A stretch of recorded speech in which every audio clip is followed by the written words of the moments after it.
So atomic structure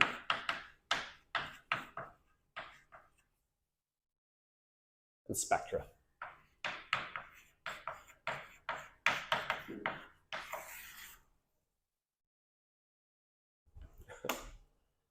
Okay, so based upon the different systems we've looked at in this class, how would you describe them?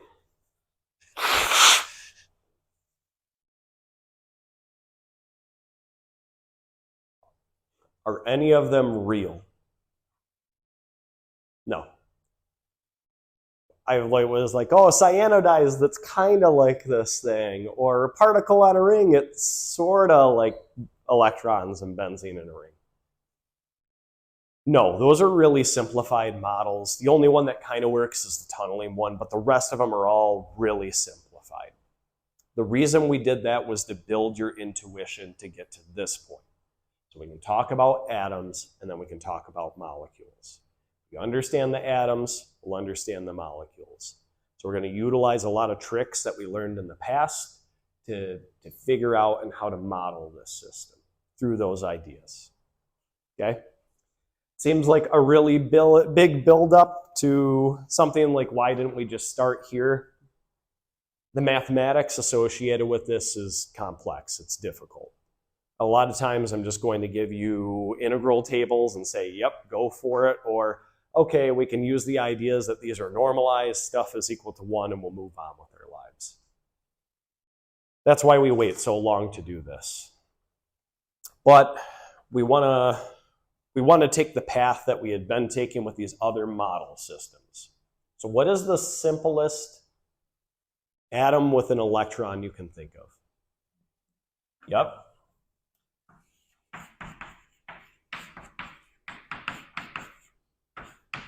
Hydrogen. How many, what do you want its atomic number to be?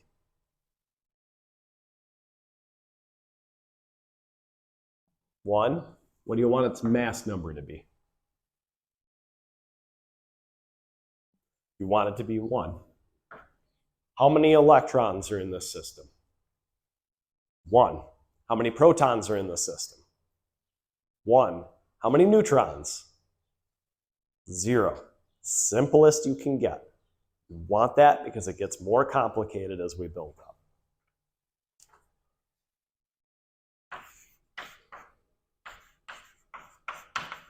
Let's talk about the structure of the H atom.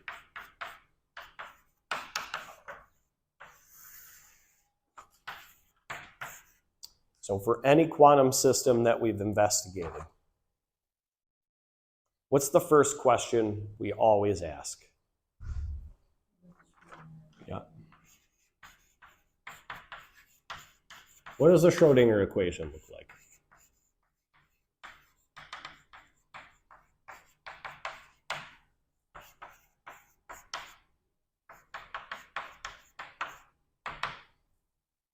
Starting with the generic one, what do we got? Yep, H hat. Yep.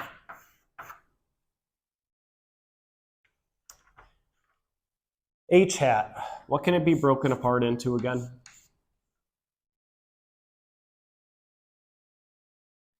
Yep, kinetic energy and potential energy. What I want to do next is to break these apart and think about what things in this system contribute to potential energy, which ones contribute to kinetic energy. So first question, what contributes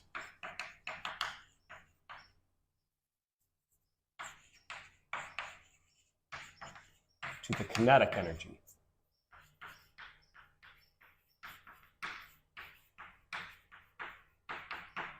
And then we're going to ask, what contributes to the potential energy?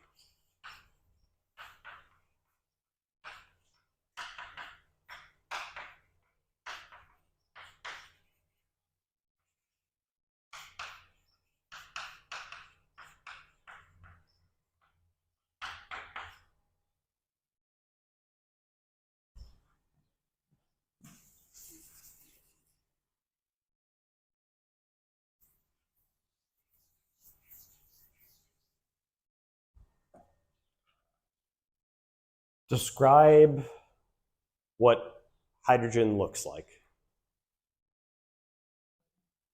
Proton. Boop. +1 nucleus. Pretty well localized. What else do we got? Yep, 1 electron somewhere around it.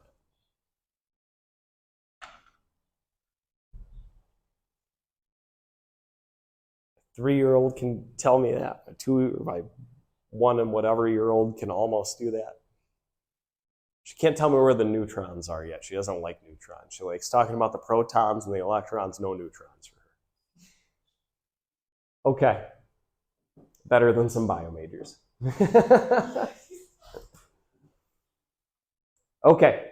Now let's think about what is kinetic energy? It's the energy due to what? Yep, movement, motion. What about potential? Stored energy, it's sometimes used, it's due to what?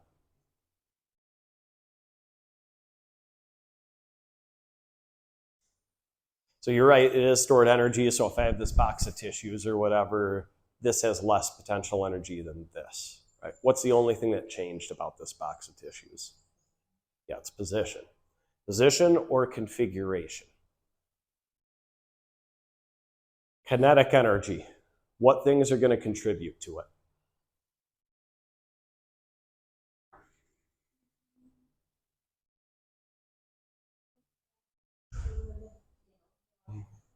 So the motion of the electron.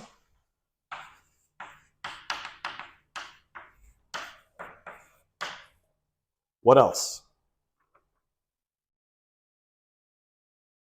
Is the electron the only thing that's moving here? Mm-hmm. It's technically moving. As this thing moves, it's going to influence the movement of that. We're going to get to a way we can approximate around that to make the math easier. But even if you think about like the Earth and the moon, this is an example I use a lot. Does the moon impact the motion of Earth? It does. Everybody has been to an ocean before or a big lake, right? What changes based upon the cycle of the moon? Tides, big deal there. It does impact things. Dr. Pianka can tell you it's like something like the moon slows us down like a microsecond or something each year. I don't know. But it does impact things. So motion and we're gonna say nucleus. Yeah, this nucleus only has a proton, but we're just gonna leave it that way for other systems. Okay. Now, what contributes to the potential energy? Yep. The position of the electron with respect to what? Yep. Is that force repulsive, attractive? Attractive, do you remember what? Well, we'll get there in a minute. So the electron nucleus interaction. Well, really what we mean there, like you said, is the distance, right?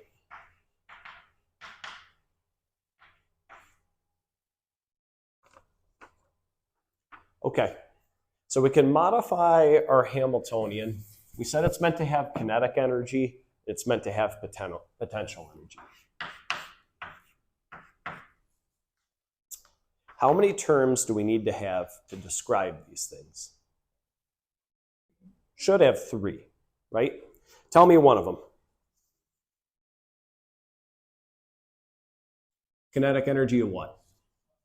Yeah. So the kinetic energy operator of the electron. What else are we going to have?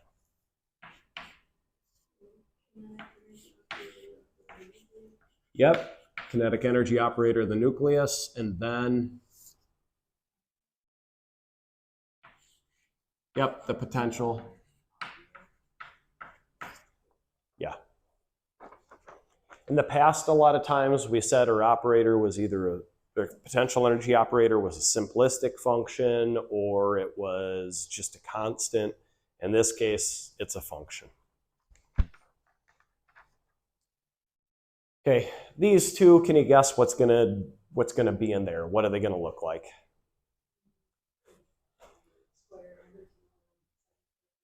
Yeah, we're gonna have negative h bar squared over 2, some mass or something, second derivative, gradient. Let's focus on the potential because that's gonna be a little different.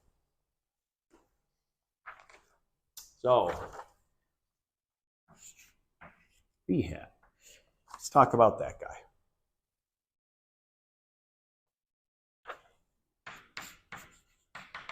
This depends on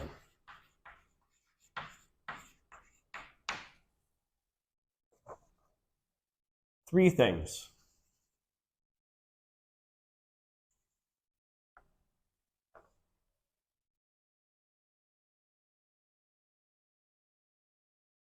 So we're really talking about the electron-nucleus interaction. What things dictate the strength of that interaction?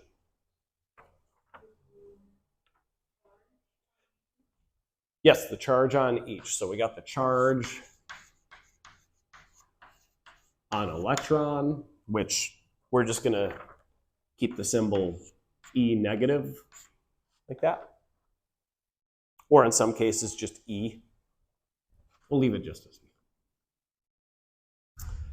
Charge on the nucleus.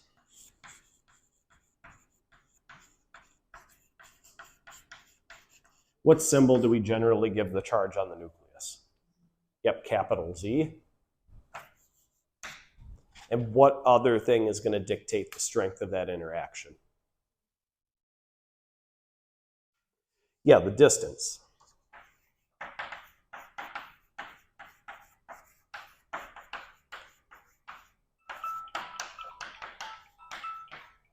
What symbol do you think we're going to give that thing?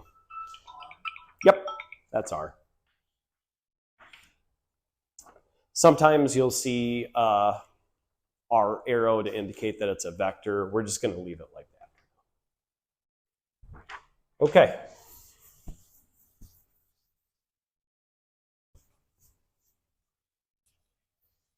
Everybody took physics 2 or is currently taking physics 2, right? At one point, yeah, forever ago. Do you have any equations that connect two charged particles to one another and the potential associated with them? What's it called? Starts with a C. Yeah, it's related to Coulomb's law. We have a Coulombic potential.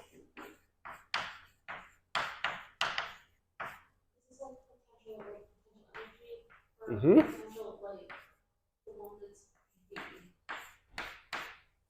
Both.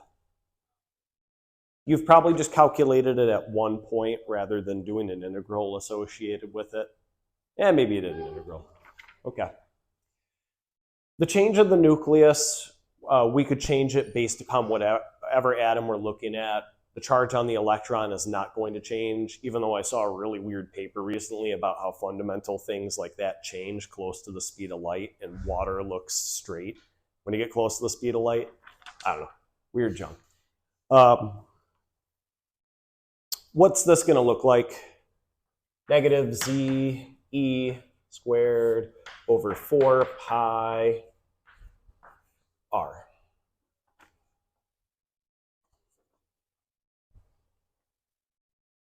We're kind of at the end of time for class. Before you leave, though, why is this a negative value?